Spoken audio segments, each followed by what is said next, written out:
வணக்கம் மக்கள். இன்னைக்கு நம்ம வரலாற்று முக்கியம் நிகழ்ச்சியில் வந்து எதை பத்தி நம்ம பார்க்க போறோம்னா, நம்ம தமிழ்ல இருக்கிற உயிரினங்களுடைய சில பெயர்கள் வந்து ஆதி தமிழர்கள் வந்து பெயர் வைத்திருக்காங்க இல்லையா, அந்த பெயர்கள் வந்து அவர்கள் வந்து எப்படி வைத்தார்கள் அப்படின்றது வந்து நம்ம இன்னைக்கு பார்க்க போறோம். உதாரணத்துக்கு வெறும் சில பறவைகள் மற்றும் விலங்குகளுடைய பெயர் மட்டும் நம்ம வந்து பார்க்கலாம். சுருக்கமா நம்ம பார்ப்போம். ஆதி தமிழர்கள் வந்து இயற்கையில இருந்து வரக்கூடிய அந்த சத்தம் இருக்கு இல்லையா, அந்த ஒளியில இருந்தே பெயர்களை வந்து உருவாக்குறாங்க. அது எப்படின்றது தான் நம்ம இன்னைக்கு நம்ம பார்க்கலாம். உதாரணத்துக்கு இப்ப காக்கை வந்து இருக்கு இல்லையா, அது வந்து எழுப்பக்கூடிய சத்தம் வந்து எப்படி இருக்கும், கா கா அப்படின்னு இருக்கு இல்லையா, அந்த கா கா அப்படின்றத வைத்து தான் வந்து காக்கா அப்படின்னு நம்ம பெயர் வைத்தோம். அது காலப்போக்கில் காகம் அப்படின்ற சொல்ல வந்து நம்ம வந்து சொல்ல ஆரம்பிச்சோம். அதே வந்து நீங்க ஆங்கிலத்தில் வந்து பாத்தீங்கன்னா அது வந்து க்ரோ அப்படின்ற சொல்ல வந்து சொல்றாங்க. இன்னொன்று வந்து பழைய இங்கிலீஷ்ல வந்து பாத்தீங்கன்னா ரேவன் அப்படின்ற சொல்ல வந்து சொல்றாங்க. இந்த ரேவன்ற சொல் வந்து எங்கிருந்து வந்திருக்கும் அப்படின்னு நம்ம ராவணன் இருக்கார் இல்லையா, நம்ம ராவணனுடைய பெயரால தான் வந்து ஆங்கிலத்தில் வந்து காக்கைக்கு வந்து ரேவன்ற பெயரை வந்து வைத்திருக்காங்க. இது எப்படின்றது நம்ம வந்து பார்த்தோம்னா, நம்மளுடைய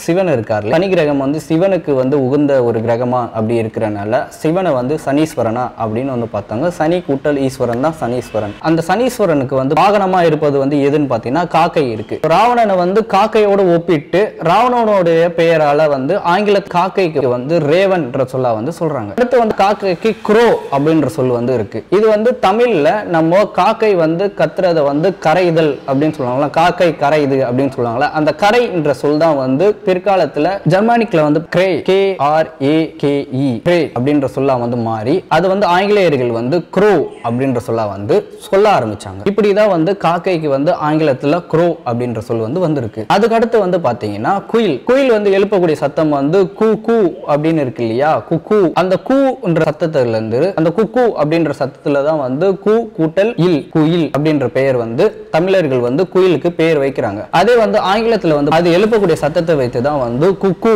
அப்படின்னு வந்து அழைக்கிறாங்க. அதே வந்து நம்ம தமிழ்ல குயில்னு சொல்றோம் இல்லையா, அந்த குயில்ன்ற சொல்ல வச்சு தான் வந்து ஆங்கிலத்துல வந்து குக்குக்கு குயில், குயில் அப்படின்ற பெயரை வந்து இருக்கு. அது தமிழ்ல இருந்து டைரக்டா ஆங்கிலத்துல வந்து குயல் அப்படின்ற பெயராவே வந்து இருக்கு. அதுக்கு அடுத்து வந்து பாத்தீங்கன்னா கோழி இருக்கு இல்லையா, கோழி வந்து அது எழுப்பக்கூடிய ஒரு சத்தம் வந்து ஒரு ஆண் கோழியா இருந்தாலும் சரி பெண் கோழியா இருந்தாலும் கோக் கோக் கோக் கோக் அப்படின்னு வந்து கத்துது இல்லையா, அந்த கோக் கோக்ன்ற பெயர்ல இருந்தா வந்து அந்த கோவை வைத்து கோழி அப்படின்ற பெயர் வந்து வச்சிருக்காங்க. அதே தான் வந்து ஆங்கிலத்துல வந்து பாத்தீங்கன்னா கோக் கோக்னு கத்துறதை வச்சுதான் வந்து கோக் அப்படின்ற பெயரை வந்து வச்சிருக்காங்க. அதுக்கு அடுத்து நம்மளுடைய தேசிய பறவை இருக்கு இல்லையா, நம்ம தேசிய பறவை எது, மயில். அந்த மயிலுக்கு எப்படி அந்த பெயர் வந்தது அப்படின்றத நம்ம பார்க்கலாம். மயிலுடைய பண்டைய தமிழ் பெயர் வந்து என்ன அப்படின்னு வந்து ஒயில். இந்த ஒலியல்ன்ற சொல் வந்து எப்படி வந்திருக்கு, மயில் வந்து கத்துற சத்தம் வந்து பாத்தீங்கன்னா குழந்தை அலறது போல வந்து இருக்கும். அந்த அலறதை வந்து நம்ம பொதுவா வந்து ஓ அப்படின்னு நம்ம சொல்லுவோம். ஒலியல் என்ற சொல்லு வந்து ஒலியல் வந்து ஒயிலா மாறி ஒயில் வந்து மயிலாவும் வந்து மாறிடுச்சு. இந்த ஒயில்ன்ற பெயரை வந்து ஆரியர்கள் வந்து மயில் அப்படின்ற சொல்ல வந்து மாத்திட்டாங்க. இதே வந்து மயிலுக்கு வந்து ஆங்கிலத்துல வந்து பாத்தீங்கன்னா பீகாக் அப்படின்னு வந்து சொல்றாங்க. இந்த பீகாக் என்ற பெயர் வந்து எப்படி வந்ததுன்னா, அவங்களுமே அது எழுப்பக்கூடிய சத்தத்தை வச்சுதான் அந்த பெயர் வந்து வச்சிருக்காங்க. அது எப்படின்னா, மயில் வந்து பொதுவா கத்துறது வந்து பாத்தீங்கன்னா அப்படின்னு கத்துது இல்லையா, அந்த கத்துற சத்தத்துல இருந்து தான் வந்து பேவ் பேவ் பேவ் அப்படின்ற சொல் வந்து வருது. அந்த பேவ் தான் வந்து பி அப்படின்னா மாதிரி அந்த பி பக்கத்துல காக்.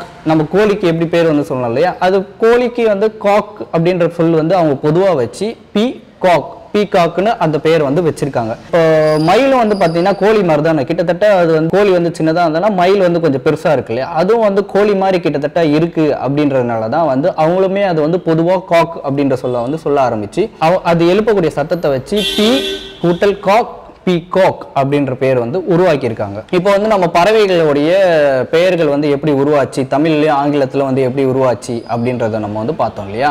இப்போ உங்களுக்கு புரிஞ்சிருக்கும்னு நினைக்கிறேன், ஆதி தமிழர்கள் எப்படி இயற்கையிடம் இருந்து சொற்களையும் பெயர்களையும் வந்து எப்படி அவன் உருவாக்கணும் அப்படின்றத வந்து நீங்க பாத்தீங்க இல்லையா. இனி வரும் காலங்களில் இது போன்ற நிறைய காணொலிகளை வந்து நாங்கள் கண்டிப்பா பதிவு செய்வோம். நன்றி, வணக்கம்.